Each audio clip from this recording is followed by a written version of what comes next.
किसान भाइयों नमस्कार, मैं आपका धर्मेंद्र मलिक। आज बात करेंगे इंडो यूएस डील पर। इस फ्रेमवर्क को लेकर कुछ लोग डील का नाम दे रहे हैं, कुछ लोग इसे समझौते का नाम दे रहे हैं। बहुत सारे लोगों को अभी यह भी नहीं पता है कि फ्रेमवर्क और डील में क्या अंतर होता है। डील अभी जारी है। आज फैक्ट शीट पर बहुत बड़ा बदलाव हुआ है, इसके बारे में हम फिर कभी बात करेंगे। लेकिन जो डील को लेकर सरकार, विपक्ष, किसान संगठन, दूसरे क्षेत्र के लोगों की प्रतिक्रिया है, उस संबंध में बात करेंगे। जब व्यापार की बात होती है तो व्यापार दो तरफ से होता है। ऐसा नहीं होता कि हम सामान अपना किसी को बेचेंगे और उसका सामान नहीं खरीद लेंगे, और वह भी वो सामान जो हम दूसरे देशों से खरीदते ही हैं। ऐसा ही इस डील को लेकर कई लोग कहते हैं कि इसको डिकोड करना है, कई लोग कहते हैं कि डील की पोल खोलनी है, कई लोग कहते हैं कि ये किसान के लिए खराब है, कोई कहता है इंडस्ट्री के लिए खराब है। हम बात करेंगे कृषि के बासमती चावल को लेकर। पश्चिमी उत्तर प्रदेश के कुछ जनपदों, हरियाणा और पंजाब के जनपदों में बासमती चावल का उत्पादन होता है। इस वर्ष देश में 149 मिलियन टन का बम्पर उत्पादन हुआ है। पिछले वर्ष हमने अमेरिका को $337 मिलियन का चावल निर्यात किया बासमती के रूप में। $50 मिलियन का निर्यात हमारा गैर बासमती में है। यह लगभग 2,70,000 मीट्रिक टन के आसपास का निर्यात है। यह चावल अमेरिकी बाजार में जब जाता है तो भारत के लिए अमेरिका का चौथा बाजार बन जाता है।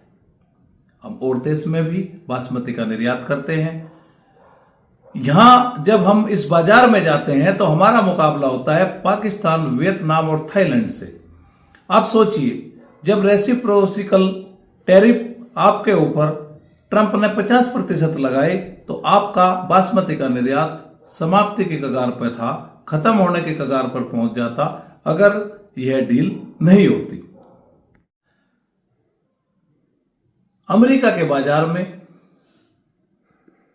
हमारे बासमती के जो प्रतिस्पर्धा है, अगर हमारा आप यूं समझिए कि चावल ₹1 किलो बिकता था तो टैरिफ के बाद हो गया वो ₹1.5 किलो। पाकिस्तान, वियतनाम, थाईलैंड उसको कितने रुपए में देने को तैयार थे? ₹1 से भी कम मूल्य पर। लेकिन भारत के बासमती की अमेरिकी बाजार में मांग ज्यादा होने के कारण भारत मुकाबले में नहीं पिछड़ता है। उन देशों के ऊपर लगभग 19% का टैरिफ है।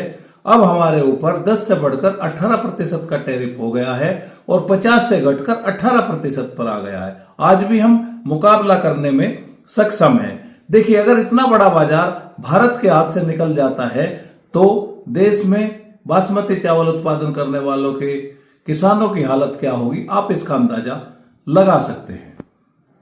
के साथ भारत का जो कृषि व्यापार है वो $3.4 अरब का है। हम $3.4 अरब का अमेरिका को निर्यात करते हैं, $2.1 अरब का आयात करते हैं। आज भी हम अमेरिका से $1.3 अरब के मुनाफे में हैं। तो यह भी समझना जरूरी है कि क्या खोया क्या पाया। और इसके कई विषय हैं। आपसे मैं खाद्य तेल पर भी चर्चा करूंगा, आपसे मैं कॉफी, चाय, मसाले सब पर चर्चा करूंगा। और एक दूसरा मैं आपको यह भी बताना चाहता हूं कि यह भ्रम फैलाया जा रहा है कि अमेरिका के उत्पादों पर भारत में 0% ड्यूटी होगी और भारतीय कृषि उत्पादों पर अमेरिका में 18% ड्यूटी होगी। ऐसा नहीं है। कुछ प्रोडक्ट 0% पर भी हम निर्यात करेंगे। इसके विषय में पुनः आपसे चर्चा करेंगे। धन्यवाद।